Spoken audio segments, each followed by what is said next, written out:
ನಮಸ್ಕಾರ. ಪುರಾಣಗಳಲ್ಲಿ ಬರುವಂತಹ ಒಂದು ಕಥೆ. ಈ ಕಥೆ ತುಂಬ ಮೌಲ್ಯಗಳನ್ನು ಒಳಗೊಂಡಿದೆ ಹಾಗೂ ಈ ಕಥೆಯಿಂದ ನಮಗೆ ತುಂಬ ಜೀವನದ ಪಾಠವೂ ಕೂಡ ಉಂಟು. ಧೃತಧನ್ವ ಅಂತ ಹೇಳುವಂಥ ಒಬ್ಬ ರಾಜನ ಕಥೆ.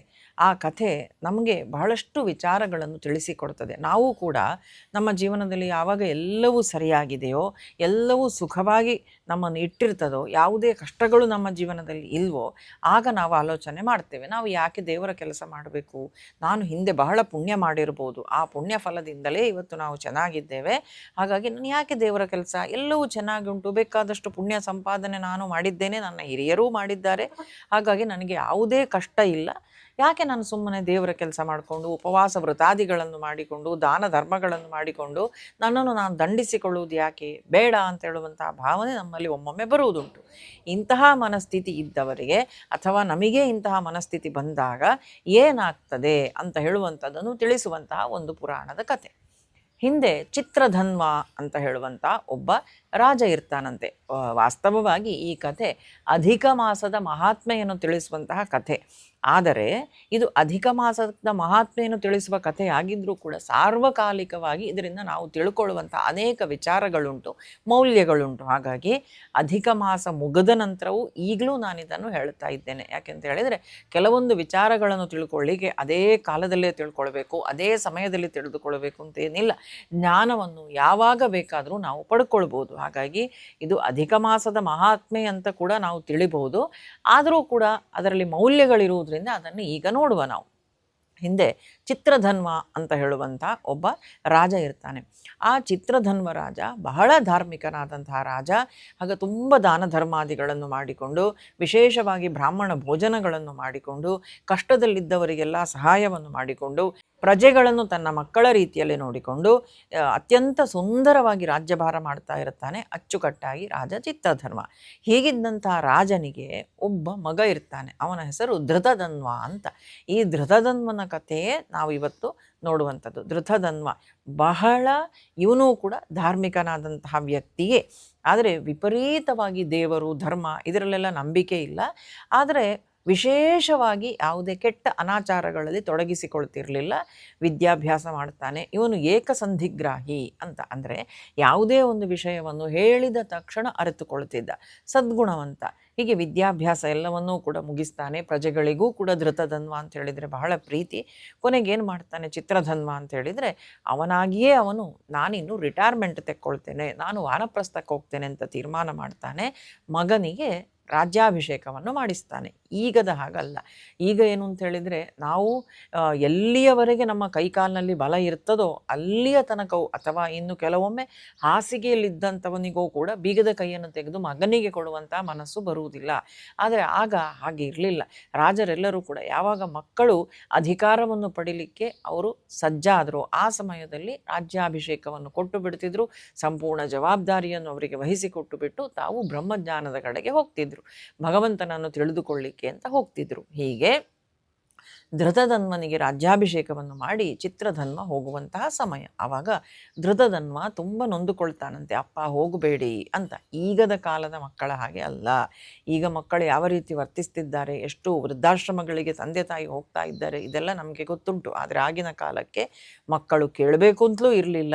ನಿಮ್ಮ ಆಸ್ತಿಯನ್ನು ನನಗೆ ಕೊಡಿ ಅಂತ ಹೇಳಿ ತಂದೆ ತಾಯಿಯೇ ಯೋಗ್ಯವಾಗಿ ಮಕ್ಕಳಿಗೆ ಶಿಕ್ಷಣವನ್ನು ಕೊಟ್ಟು, ಮಕ್ಕಳಲ್ಲಿಯೂ ಅಷ್ಟೇ ಆ ಆಗ್ರಹ ಅಂತ ಹೇಳುವಂಥದ್ದು ವಿಪರೀತವಾಗಿ ಇಲ್ಲದ ರೀತಿಯಲ್ಲಿ ಅವರನ್ನು ಬೆಳಗಿಸಿ ಅವರಿಗೆ ಅಧಿಕಾರವನ್ನು ಕೊಟ್ಟು ತಾವು ಜ್ಞಾನದ ಕಡೆಗೆ ಹೋಗ್ತಿದ್ದಂತಹ ಕಾಲ.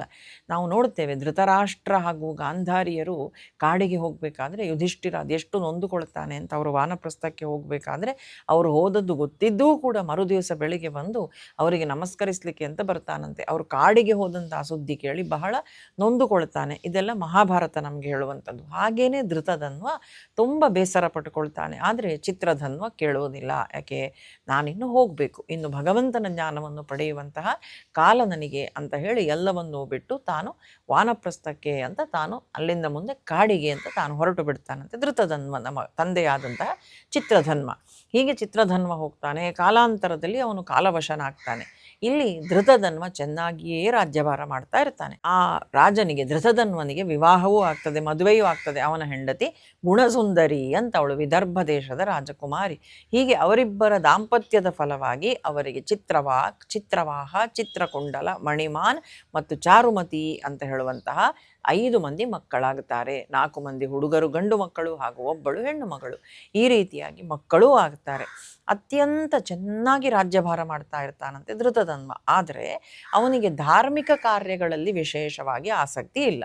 ದಾನ ಧರ್ಮಗಳಲ್ಲಿರ್ಬೋದು, ಯಜ್ಞಯಾಗಾದಿಗಳಲ್ಲಿರ್ಬೋದು, ಇದರಲ್ಲೆಲ್ಲ, ಅಥವಾ ದೇವರ ಕಾರ್ಯಗಳಲ್ಲಿ ಇರ್ಬೋದು, ತುಂಬ ಆಸಕ್ತಿ ಅವನಿಗಿಲ್ಲ.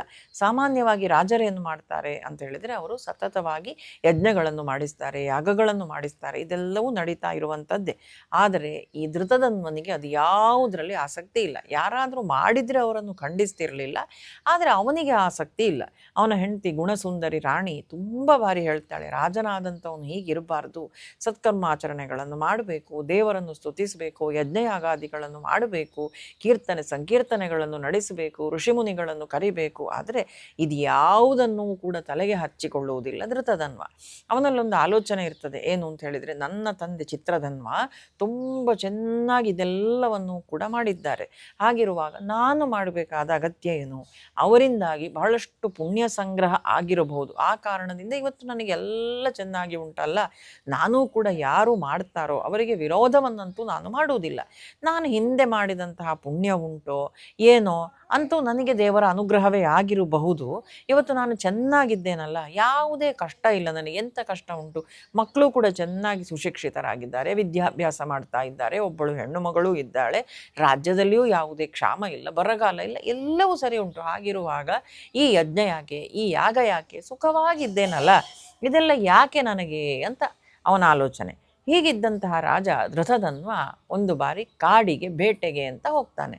ನೋಡಿ, ಜೀವನದಲ್ಲಿ ಅದು ಹೇಗೆ ತಿರುವು ಬರ್ತದೆ ಅಂತ ಹೇಳುವಂಥದ್ದನ್ನು. ರಾಜ ಕಾಡಿಗೆ ಬೇಟೆಗೆ ಅಂತ ತಾನು ಹೋಗ್ತಾನೆ. ತನ್ನ ಮಂತ್ರಿ ಪರಿವಾರದವರು ಎಲ್ಲರನ್ನೂ ಕೂಡ ಕರ್ಕೊಂಡು ಹೋಗ್ತಾನೆ. ಹೀಗೆ ಕಾಡಿಗೆ ಹೋಗಬೇಕಾದ್ರೆ ಒಂದು ಜಿಂಕೆ ಅವನಿಗೆ ಎದುರಿಗೆ ಕಾಣಲಿಕ್ಕೆ ಸಿಗ್ತದೆ.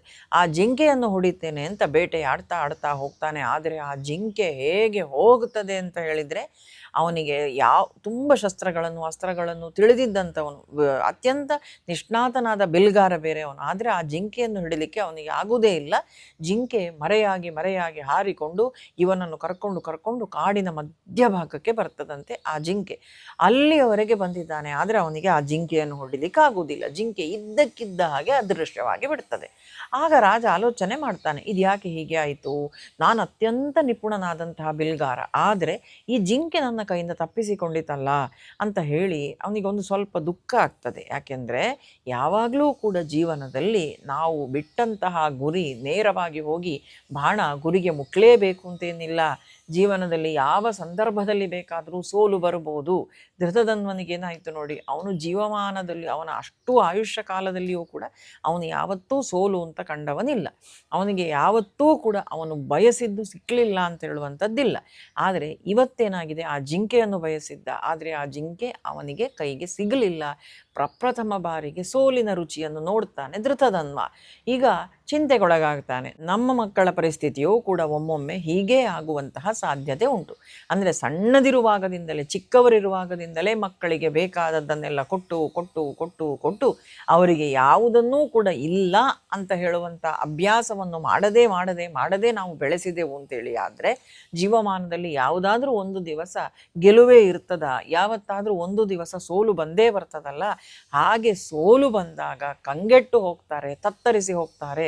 ಈ ಧೃತಧನ್ವನಿಗೆ ಆದದ್ದು ಇದುವೇ. ಯಾಕೆಂದರೆ ಜೀವನದುದ್ದಕ್ಕೂ ಅವನು ಗೆಲುವನ್ನೇ ಕಂಡವನು. ಯಾವತ್ತೂ ಕೂಡ ಗೆಲುವೇ ಶಾಶ್ವತವಾಗಿ ಇರುವುದಿಲ್ಲ ಅಲ್ವಾ? ಸೋಲು ಅಂತ ಹೇಳೋದು ಬಂದೇ ಬರ್ತದೆ. ಉದಯಿಸಿದಂತಹ ಸೂರ್ಯ ಮುಳುಗಲೇಬೇಕು. ಹಾಗೇನೆ ಜೀವನದಲ್ಲಿ ಯಾವಾಗಲೂ ಕೂಡ ನನ್ನ ಸಕ್ಸಸ್ಸೇ ನನಗೆ ಅಂತ ಭ್ರಮಿಸ್ಲಿಕ್ಕೆ ಆಗೋದಿಲ್ಲ. ಯಾವುದಾದ್ರೂ ಒಂದು ಹಂತದಲ್ಲಿ ನಾವು ಬೂಟಿಂಗ್ ಅಂತ ಹೇಳುತ್ತೇವೆ, ಅದು ಪ್ರತಿಯೊಬ್ಬ ವ್ಯಕ್ತಿಗೂ ಕೂಡ ಅವನ ಜೀವನದಲ್ಲಿ ನಡೀತದೆ. ಇದು ಧೃತಧನ್ವನಿಗೆ ಆಗಿದೆ. ಈಗ ಏನು ಮಾಡುವುದು? ತುಂಬ ದುಃಖಿಸ್ತಾನೆ.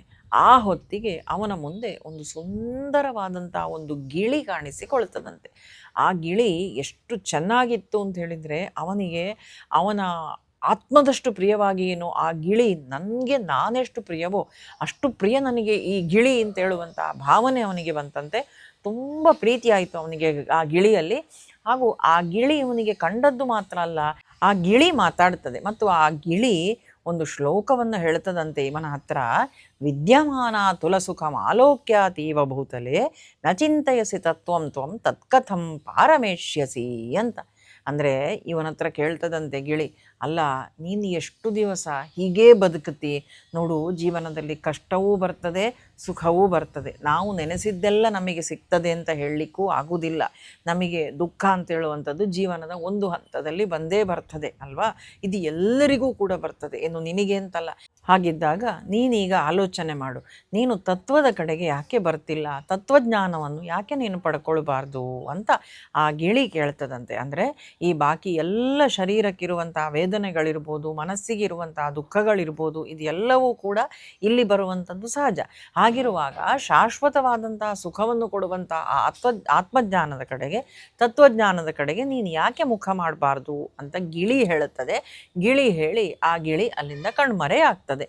ಇವನು ಆಲೋಚನೆ ಮಾಡ್ತಾನೆ, ಈ ಗಿಳಿ ಬಂದು ನನಗೆ ಯಾಕೆ ಇದನ್ನೆಲ್ಲ ಹೇಳಿತು ಅಂತ ಈ ರಾಜ ಧೃತದನ್ವ ತಾನು ಆಲೋಚನೆ ಮಾಡ್ತಾನಂತೆ. ಹೌದು, ನಾನು ಇಷ್ಟರವರೆಗೆ ಯಾವುದೇ ಧಾರ್ಮಿಕ ಕ್ರಿಯೆಗಳನ್ನು ಮಾಡಲಿಲ್ಲ, ಏನು ಸುಖವಾಗಿದ್ದೇನಲ್ಲ, ಇದು ನನಗೆ ಶಾಶ್ವತ ಅಂತ ಅಂದುಕೊಂಡು ನಾನು ಕೂತೆ, ಆದರೆ ಇದು ಯಾವುದೂ ಶಾಶ್ವತ ಅಲ್ಲ ಅಂತ ಅವನು ಆಲೋಚನೆ ಮಾಡ್ತಾನಂತೆ. ಮತ್ತು ಅವನ ಒಳಗೆ ಕೆಲವು ಧಾರ್ಮಿಕ ಪ್ರಜ್ಞೆ ಅಂತ ಹೇಳುವಂಥದ್ದಿತ್ತು. ಯಾಕೆಂದರೆ ತಂದೆಯೂ ಆ ರೀತಿ ಬದುಕಿದವನು, ಇವನು ಬಾಲ್ಯದಿಂದಲೇ ಅದನ್ನೆಲ್ಲ ನೋಡಿದವನು. ಅವನು ಆಲೋಚನೆ ಮಾಡ್ತಾನಂತೆ, ಹೌದು, ಯಾವ ರೀತಿಯಾಗಿ ಶುಕ ಮಹರ್ಷಿಗಳು ಬಂದು ಪರೀಕ್ಷಿತ ರಾಜನಿಗೆ ಭಾಗವತ ಧರ್ಮವನ್ನು ಉಪದೇಶಿಸ್ತಾರೋ ಅದೇ ರೀತಿಯಲ್ಲಿ ಇವತ್ತು ಈ ಗಿಳಿ ಬಂತಲ್ಲ, ಈ ಗಿಳಿ ಬಂದು ಶುಕ ಅಂತ ಹೇಳಿದರೆ ಗಿಳಿ, ಈ ಗಿಳಿ ಬಂದು ಪರೀಕ್ಷಿತ ರಾಜನಿಗೆ ಅವರು ಹೇಳಿದ ಹಾಗೆ ನನಗೆ ಏನೋ ಒಂದಷ್ಟು ಜ್ಞಾನದ ಮಾತನ್ನು ಹೇಳಿ ಹೋಯ್ತಲ್ಲ ಅಂತ ಅವನ ಒಳಗಿದ್ದಂಥ ಆ ಕಥಾಜ್ಞಾನ ಎಷ್ಟಿತ್ತು ಅಂತ ಹೇಳುವಂಥದ್ದನ್ನು ಕೂಡ ನಾವಿಲ್ಲಿ ಗಮನಿಸಬೇಕು. ಅದನ್ನು ಆಲೋಚನೆ ಮಾಡ್ತಾನಂತೆ ಆ ರಾಜ. ಹೀಗೆ ಆಲೋಚನೆ ಮಾಡ್ತಾ, ಅಯ್ಯೋ ನನಗೆ ಜ್ಞಾನವನ್ನು ಬೇಕು, ನಾನು ಆತ್ಮಜ್ಞಾನವನ್ನು ತಿಳ್ಕೊಳ್ಬೇಕು, ಇನ್ನು ಇಲ್ಲಿರುವಂಥದ್ದು ಯಾವುದೂ ಕೂಡ ಶಾಶ್ವತ ಅಲ್ಲ, ಸುಖವೂ ಕೂಡ ಸ್ವಲ್ಪ ಸಮಯ ಮಾತ್ರ ಇರುವಂಥದ್ದು, ಹಾಗಾಗಿ ದುಃಖದ ಕಡೆಗೋ ಇನ್ನು ಈ ಏರಿಳಿತಗಳು ಇಲ್ಲಿ ಇರುವಂಥದ್ದೇ, ಹಾಗಾಗಿ ಇದಕ್ಕೂ ಮಿಗಿಲಾದಂಥ ಸತ್ಯವನ್ನು ನಾನು ತಿಳ್ಕೊಳ್ಬೇಕು ಅಂತ ಅದೇ ಒಂದು ಮನಸ್ಸಿನ ಒಂದು ಹೊಯ್ದಾಟದಲ್ಲಿ ಗೊಂದಲದಲ್ಲಿ ಅರಮನೆಗೆ ಬರ್ತಾನೆ. ರಾಣಿ ತುಂಬ ಬಾರಿ, ಬಹಳಷ್ಟು ಬಾರಿ ಕೇಳ್ತಾಳೆ, 10 ಬಾರಿ ಕೇಳ್ತಾಳೆ, 100 ಬಾರಿ ಕೇಳ್ತಾಳೆ, ಏನಾಯಿತು ನಿಮಗೆ, ಯಾಕೆ ದುಃಖಿಸ್ತಾ ಇದ್ದೀರಿ, ಏನು ಚಿಂತೆ ನಿಮಗೆ ಅಂತ. ಆದರೆ ಇವನು ಯಾವುದನ್ನು ಹೇಳಲಿಕ್ಕೆ ಹೋಗುವುದಿಲ್ಲ. ಸ್ವಲ್ಪ ದಿನ ಕಳೀತದೆ. ಆವಾಗ ವಾಲ್ಮೀಕಿ ಮಹರ್ಷಿಗಳು ಅವನ ಆಶ್ರಮಕ್ಕೆ ಬರ್ತಾರೆ. ಅಂದರೆ ಆಶ್ರಮಕ್ಕೆ ಯಾಕೆ ಅಂತ ಹೇಳಿದರೆ, ಅವನು ಮನಃಶಾಂತಿ ಬೇಕು ಅಂತ ಹೇಳುವಂತಹ ಕಾರಣದಿಂದ ಸ್ವಲ್ಪ ದೂರ ಹೋಗಿ ಒಂದು ಆಶ್ರಮವನ್ನು ಕಟ್ಟಿಕೊಂಡು ನಿರ್ಮಾಣ ಮಾಡಿ ಅಲ್ಲಿರ್ತಾನೆ, ಅರಮನೆಯನ್ನು ಬಿಟ್ಟು ಈ ರಾಜ. ಹೀಗೆ ವಾಲ್ಮೀಕಿ ಮಹರ್ಷಿಗಳು ಬಂದು ಅವನಲ್ಲಿ ಹೇಳ್ತಾರಂತೆ, ನೀನು ಯಾಕೆ ದುಃಖಿಸ್ತಾ ಇದ್ದಿ, ನಿನ್ನಲ್ಲಿ ಸಂತೋಷದ ಚಿಹ್ನೆಗಳೇ ಕಾಣ್ತಿಲ್ಲ ರಾಜನಾಗಿದ್ದರೂ ಕೂಡ ಅಂತ. ಆಗ ಆ ರಾಜ ಹೇಳ್ತಾನೆ, ಧೃತದನ್ವ, ಯಾಕೆ ನನಗೆ ಸಂತೋಷ ಇಲ್ಲ ಅಂದರೆ ನನ್ನ ಮನಸ್ಸಿಗೆ ನಾಳೆ ಏನಾಗುತ್ತದೋ ಅಂತ ಹೇಳುವಂಥ ಹೆದರಿಕೆ ನನ್ನನ್ನು ಕೊರಿತಾ ಉಂಟು ಗುರುಗಳೇ. ನಿಜವಾದಂಥ ಸತ್ಯ ಯಾವುದು, ನಾವು ಇಲ್ಲಿ ಬಂದಂದರ ಹಿಂದಿನ ಉದ್ದೇಶ ಏನು, ತತ್ವಜ್ಞಾನ ಆತ್ಮಜ್ಞಾನವನ್ನು ನೀನು ಪಡ್ಕೋ ಅಂತ ಹೇಳಿ ನನಗೆ ಹೇಳಿ ಆ ಗಿಳಿ ಒಂದು ಕಣ್ಮರೆಯಾಗಿದೆ. ನನ್ನ ಮನಸ್ಸಿಗೆ ಚಿಂತೆ ಆಗ್ತಾ ಉಂಟು, ನಾಳೆ ನನ್ನ ಪತ್ನಿ ನನ್ನನ್ನು ಬಿಟ್ಟು ಹೊರಟ್ರೆ ನಾನೇನು ಮಾಡಬೇಕು, ನನ್ನ ಮಕ್ಕಳು ನಾಳೆ ಕೆಟ್ಟವರಾದರೆ ನಾನು ಏನು ಮಾಡಬೇಕು, ಅಥವಾ ಜೀವನದಲ್ಲಿ ಏನಾದರೂ ವಿಪರೀತಗಳು ದಿನದಿನಕ್ಕೆ ನಡೀತದೆ, ಹಾಗೆಲ್ಲ ಬಂದಾಗ ನಾನು ಇದನ್ನೆಲ್ಲ ಹೇಗೆ ಎದುರಿಸುವುದು, ನನ್ನ ಮನಸ್ಸಲ್ಲಿ ಯಾಕೆ ಈ ರೀತಿಯ ಗೊಂದಲಗಳು, ಇನ್ನು ಯಜ್ಞ ಯಾಗಾದಿಗಳು ದಾನ ಧರ್ಮಗಳನ್ನು ಮಾಡಲಿಕ್ಕೆ ನನ್ನ ಮನಸ್ಸೂ ಬರುವುದಿಲ್ಲ, ಯಾಕೆಂದರೆ ಇವತ್ತು ಸುಖವಾಗಿದ್ದೇನೆ, ಈ ಗೊಂದಲಗಳಿಂದ ನಾನು ಹೊರಗೆ ಬರುವುದು ಹೇಗೆ ಅಂತ ವಾಲ್ಮೀಕಿಗಳಲ್ಲಿ ಪ್ರಶ್ನೆ ಮಾಡ್ತಾನಂತೆ. ಆಗ ವಾಲ್ಮೀಕಿಗಳು ಹೇಳ್ತಾರೆ, ನಿನಗೆ ನಿನ್ನ ಹಿಂದಿನ ಜನ್ಮದ ವೃತ್ತಾಂತವನ್ನು ಹೇಳುತ್ತೇನೆ ನಾನು. ಇವತ್ತು ನೀನು ಇಷ್ಟು ಸುಖವಾಗಿದ್ದೀಯಲ್ಲ, ಸಂತೋಷವಾಗಿದ್ದೆ, ನನಗೆ ಯಾವ ಕೊರತೆ ಇಲ್ಲ, ನಾನು ಸತ್ಕರ್ಮಾಚರಣೆ ಮಾಡುವುದಿಲ್ಲ, ಯಜ್ಞಯಾಗ ಮಾಡುವುದಿಲ್ಲ, ದೇವರನ್ನು ಸ್ತುತಿಸುವುದಿಲ್ಲ ಅಂತ ಹೇಳ್ತೀಯಲ್ಲ, ಆದರೆ ಇವತ್ತಿನ ನೀನಿರುವ ಸುಖಕ್ಕೆ ಕಾರಣ ನಿನ್ನ ಹಿಂದಿನ ಜನ್ಮದ ಪುಣ್ಯವೇ ಹೊರತು ಈ ಜನ್ಮದಲ್ಲಿ ನೀನೇನೋ ಮಾಡಿದ್ದಿ ಅಥವಾ ನಿನ್ನ ತಂದೆ ಮಾಡಿದ್ದಾರೆ ಅಂತ ಹೇಳುವಂಥ ಕಾರಣಕ್ಕೆ ನೀನು ಸುಖವಾಗಿರುವುದಲ್ಲ, ನಿನ್ನ ಪೂರ್ವಜನ್ಮದ ಕಥೆಯನ್ನು ಹೇಳ್ತೇನೆ ಕೇಳು ಅಂತ ಆವಾಗ ವಾಲ್ಮೀಕಿಗಳು ಹೇಳ್ತಾರೆ. ಹಿಂದೆ ತಾಮ್ರಪರ್ಣಿ ಅಂತ ಹೇಳುವಂಥ ಒಂದು ನದಿಯ ದಡದಲ್ಲಿ ನೀನು ಸುದೇವ ಅಂತ ಹೇಳುವಂಥ ಒಬ್ಬ ಬ್ರಾಹ್ಮಣನಾಗಿದ್ದಿ.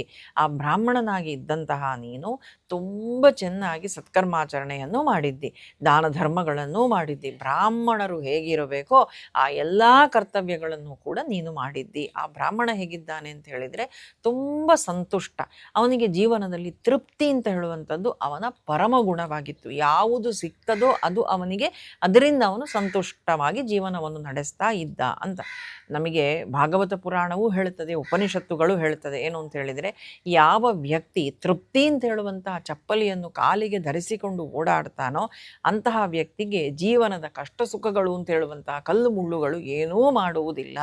ಯದೃಚ್ಛ ಲಾಭ ಸಂತುಷ್ಟ ದ್ವಂದ್ವಾತೀತೋ ವಿಮತ್ಸರ ಅಂತ ಭಗವಂತ ಹೇಳಿದ ಹಾಗೇನೆ ಇವನು ಯದೃಚ್ಛ ಲಾಭ ಸಂತುಷ್ಟ, ಯಾವುದು ಸಿಕ್ಕಿತ್ತೋ ಅದರಿಂದ ಸಂತೋಷವಾಗಿ ಜೀವನ ಮಾಡ್ತಾ ಇರ್ತಾನೆ.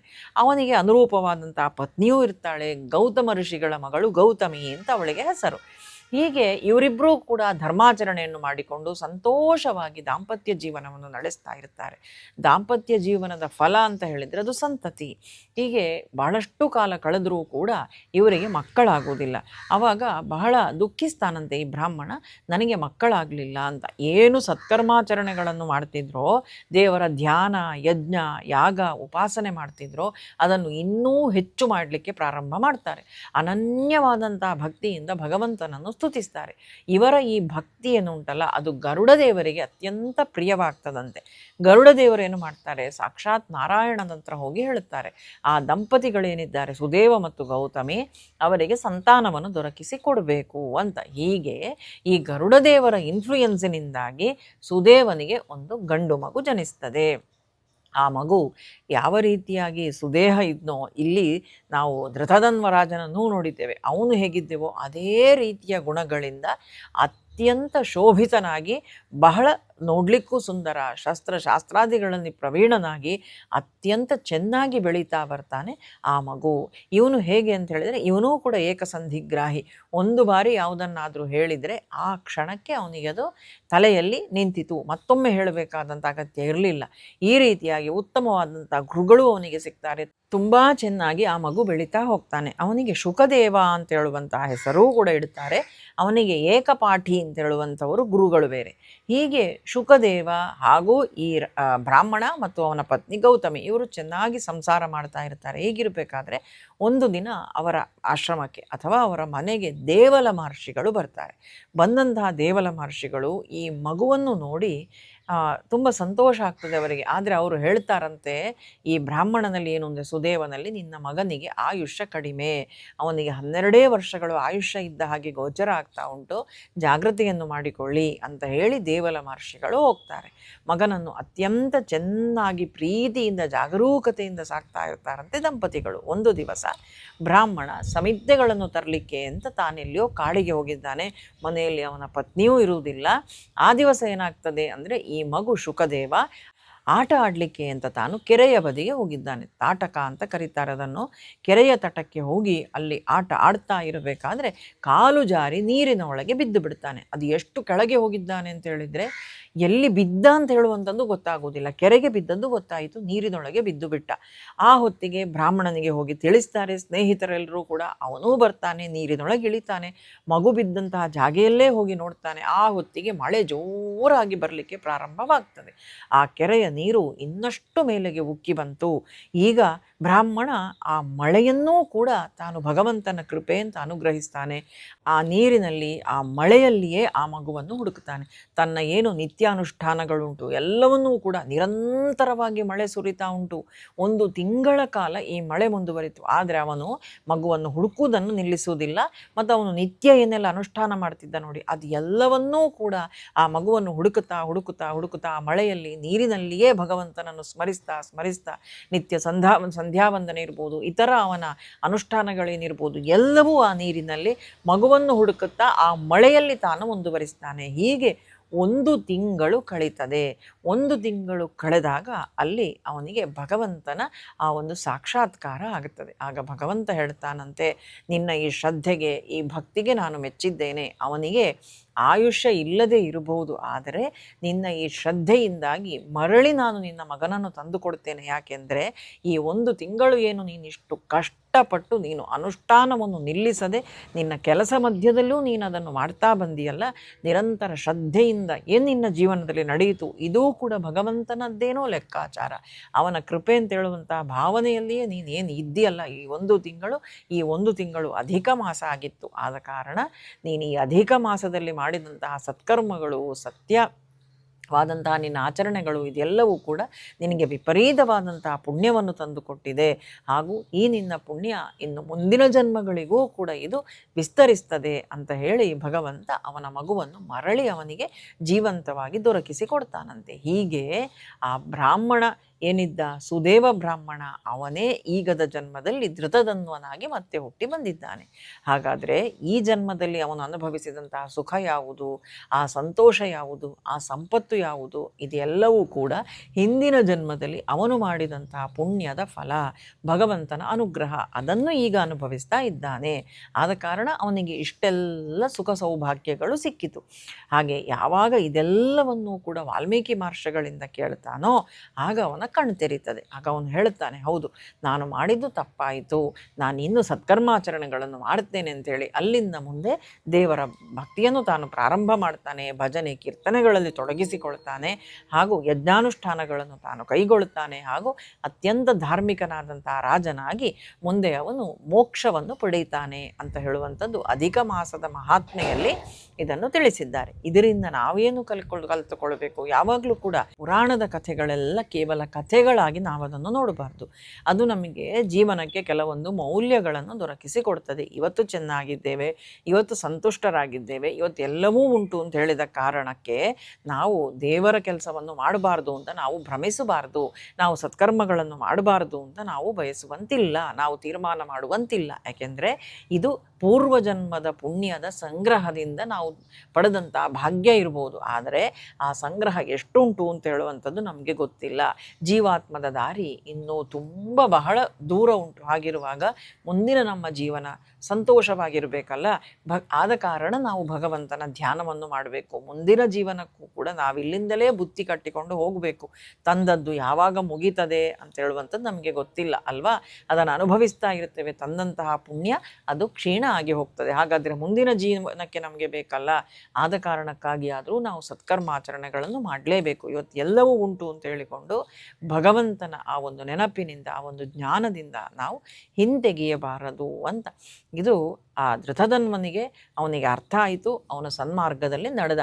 ನಾವು ಕೂಡ ಈ ರೀತಿಯಾಗಿ ನಮ್ಮ ಮನಸ್ಸಿನಲ್ಲಿ ಆಲೋಚನೆಗಳಿದ್ದರೆ, ನಮ್ಮ ಮನಸ್ಸಲ್ಲಿ ಈ ರೀತಿಯಾದಂತಹ ಗೊಂದಲಗಳಿದ್ದರೆ, ಈ ರೀತಿಯ ತೀರ್ಮಾನಗಳು ನಮ್ಮದಾಗಿದ್ದರೆ ಅದರಿಂದ ಹೊರಗೆ ಬಂದು ಭಗವಂತನ ಆ ಒಂದು ಅನುಷ್ಠಾನ ಅಂತ ಹೇಳುವಂಥದ್ದು, ಅವನ ಭಕ್ತಿ ಅಂತ ಹೇಳುವಂಥದ್ದು ಸದಾಕಾಲ ನಮ್ಮ ಜೀವನಕ್ಕೆ ದಾರಿದೀಪವಾಗಬೇಕು, ನಮ್ಮ ಪ್ರಯಾಣಕ್ಕೆ ಅದು ಬುತ್ತಿಯಾಗಬೇಕು. ಎಲ್ಲರಿಗೂ ಕೂಡ ಶುಭವಾಗಲಿ, ಮಂಗಳವಾಗಲಿ.